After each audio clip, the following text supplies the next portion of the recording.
안녕하세요. 제이스 이두현 원장 제입니다. 예. 제목이 예일 이럴 줄 알았다. 그럼 그 학생들은 어디로?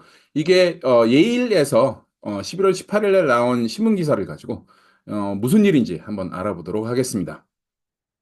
일단은 11월 18일 날, 11월 18일 날, 2024년 11월 18일 날 예일 뉴스에서 이거를 발표를 했습니다. Early applications dip in Yale's first test flexible admission cycle. 일단은 테스트 플렉서블이 뭔지를 알아보면 테스트 플렉서블은 SAT, ACT 점수와 함께 IB와 AP 점수를 낼 수 있는 ACT, SAT 점수가 없거나 낮다면 대신에 IB와 AP 점수를 내서 지원을 할 수 있는 그런 그 방법을 테스트 플렉서블이라고 예일에서 얘기를 했어요. 이전에는 SAT, ACT가 필수였고, 그다음에 코비드 19으로 인해서 옵셔널로 바뀌었다가 이제는 ACT, SAT 테스트 점수 혹은 IB와 IP 점수를 낼 수 있도록 하겠다. 그러다 보니 점수를 요구를 하다 보니 early application, 싱글 초이스 early action이죠. 얘는 싱글 초이스 early action으로 지원을 하는 학생의 수가 줄었다라고 얘기를 하고 있습니다.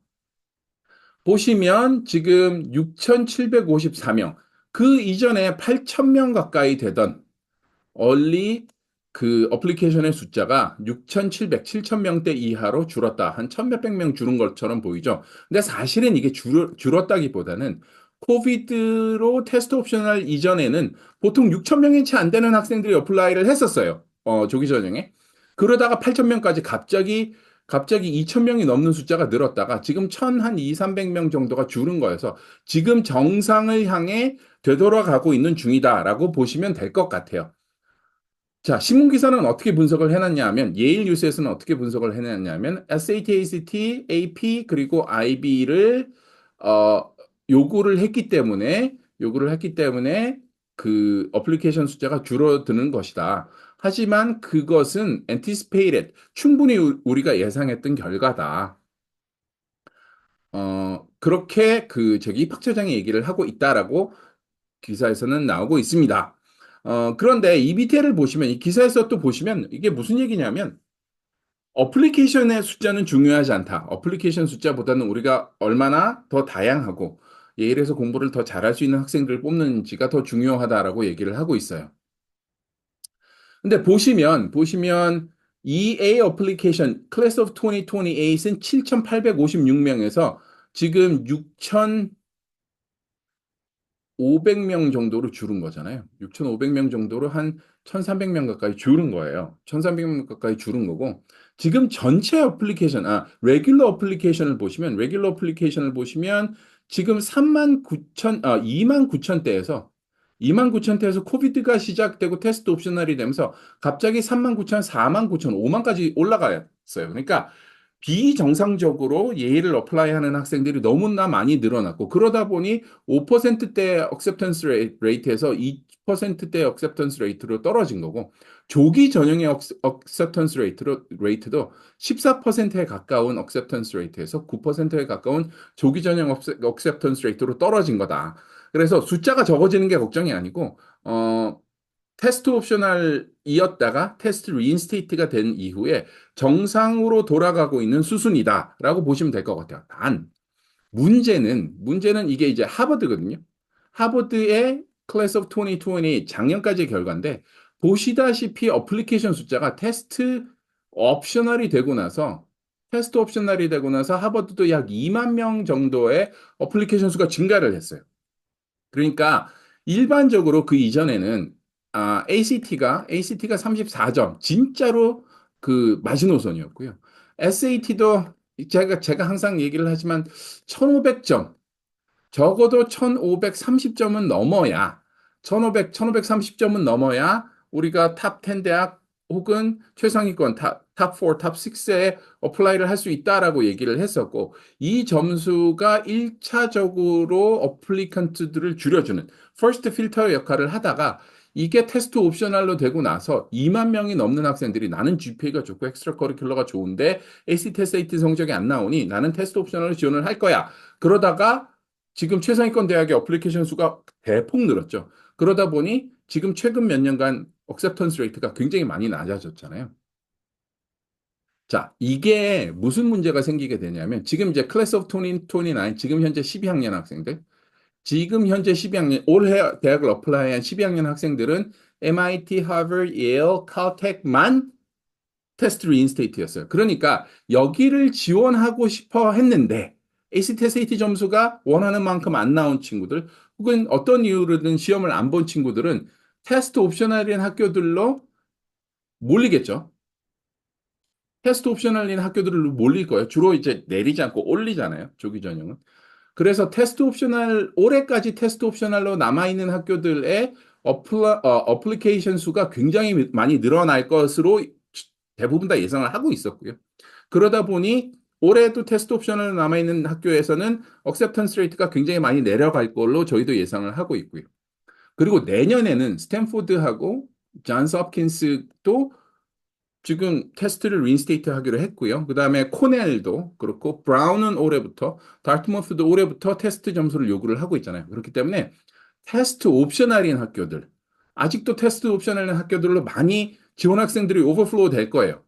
그러니까 나는 GPA가 높은데 ACT, SAT 성적이 안 좋아. 그러면 테스트 옵셔널 학교들로 빠져나가겠죠. 그러다 보니 이런 학교들, 올해도 테스트 옵셔널인 학교들, 내년에도 테스트 옵셔널로 남아있을 학교들의 지원 학생들이 틀림없이 몰리게 될 거고 합격률은 굉장히 낮아질 거다. 특히 이제 GPA가 상당히 높고 EC가 좋은데 ACT, SAT 성적이 안 좋은 학생들이 그리 많이 몰리게 될 거다라고 예상을 해볼 수 있겠죠.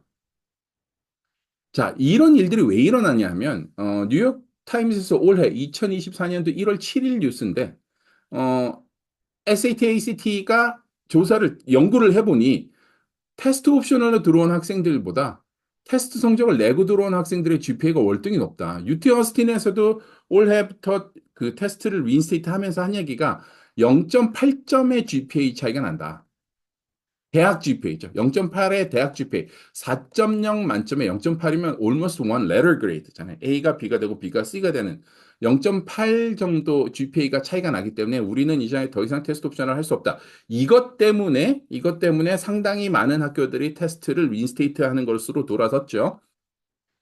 그리고 그 하버드 크림슨, 하버드 그 뉴스페이퍼에서 한 얘기가 뭐냐면 이거는 하버드에서 테스트를 리인스테이트 하기 전에 나온 기사인데 예일도 하고 달트모스도 하고 브라운도 하고 다른 대학들을 하는데 하버드가 안 하고 있으면 좋은 학생을 뺏기지 않을까 걱정된다는 신문 기사를 냈죠. 그리고 내고 며칠 있다가 테스트를 리인스테이트 하기로 결정을 했어요. 이게 무슨 얘기냐면 갑자기 준비 없이 테스트 옵셔널이 시작이 되다 보니 갑자기 준비 없이 테스트 옵셔널이 시작이 되다 보니 지금 GPA 고등학교 GPA가 인플레이션 많이 굉장히 잘 주잖아요. 인플레이션이 심하게 되고 그 인플레이션 때문에 GPA는 높고 EC는 괜찮은데 ACT, SAT 성적이 낮은 학생들은 테스트 옵셔널로 해서 테스트 옵셔널 성적 안 내고 최상위권 대학에 모였단 말이에요. 그러다 보니 대학에서 그 친구들이 테스트 성적 좋은 학생들보다 대학 성적이 떨어지고 못 따라가기 시작하니까 그 많은 최상위권 대학에서 시험 성적을 다시 요구를 하기 시작을 했고 그래서 내년에는 더 많은 대학이 시험 성적을 요구를 하겠죠. 스탠포드나 코넬이나 잔스 홉킨스처럼 요구를 하게 될 거고 올해 아직까지 테스트 옵션을 유지하고 있는 최상위권 대학들, 뭐, 예를 들어서 노스웨스턴이나, 그다음에 듀크나, 혹은 프린스턴이나 이런 대학에서는 그 테스트 리인스테이트를 한 대학들, 거기다 지원하지 못하는 학생들이 몰리게 될 거예요. 특히 이제 예일, 스탠포드, 하버드, 그다음에 프린스턴, 싱글 초이스 얼리 액션에서는 그 편중 현상이 조금 더 심화될 거예요. 심화될 거기 때문에 많이 학생이 몰릴 거고 그렇게 되면 합격률은 거기는 더 낮아지겠죠. 테스트 리인스테이트 된 데는 평년에 비해서 합격률이 재작년에 비해서 코비드 이후에 비해서 합격률이 올라가게 될 거고 그다음에 그렇지 않은 대학들 테스트 옵션으로 남아있는 대학에서는 합격률이 더 떨어지지 않을까 그렇게 충분히 예상을 해볼 수 있을 것 같습니다. 그래서 올해 12학년 학생들 레귤러를 지원을 할 때도 테스트 옵셔널로 한 그 대학을 무조건 지원을 하는 것보다 레귤러를 지원을 할 때 이거를 좀 고려를 했으면 좋겠어요. 그리고 재작년에, 특히 이제 재작년에 ACT 성적이 있는 학생들이 똑같은 GPA에 비슷한 엑스트라 커리큘러였어도 훨씬 더 결과가 좋았어요. 그러니까 테스트 옵셔널이 지금 일부 대학들은 테스트 옵셔널이라고 얘기를 하고 있지만 테스트 옵셔널이 유명무실해지는 경우도 있다. 이렇게 말씀드릴 수 있을 것 같습니다. 그래서 올해 만약에 지금 현재 12학년들은 레귤러를 지원을 할 때 시험을 한번 더 보거나 혹은 조금 성적에 맞춰서 지원을 하는 것이 중요할 것 같고요. 그다음에 지금 현재 11학년들 내년에 대학을 지원할 친구들은 ACT, SAT 성적이 반드시 있는 것이 좋지 않을까. 특히 이제 최상위권 대학을 가는 친구들은 ACT, SAT 성적이 반드시 있는 것이 좋지 않을까. 그렇게 생각이 됩니다. 예, JECU, 시카고, 그다음에 미 중서부, 교차로 칼럼입니다. 교차로 칼럼이고요. 이 교차로 칼럼 제가 이제 9년째 쓰고 있고 이제 그 11학년이 지금 내년 입시를 준비를 하기 위해 해야 되는 일. 이제 추천서 얘기예요. 추천서 얘기 뭐 저희 땡스기빙 캠프도 있고 온라인 ACT도 있고 근데 이제 추천서 얘기가 있습니다. 저희 시카고 교차로에서 오셔서 보실 수도 있고요. 저희 JCEDU에 오셔도 읽어보실 수 있습니다. 그리고 밑에는 그 저희 ACT, SAT 폴 캠프하고 땡스기빙 캠프 지금 광고가 나가고 있고요. 여기는 제가 그동안 뭐 방송, 칼럼, 그다음에 토크쇼 뭐 이런 데 나가서 그 입시에 관해서 여러분들한테 설명을 많이 드리고 있어요. 그래서 그거에 대한 광고입니다.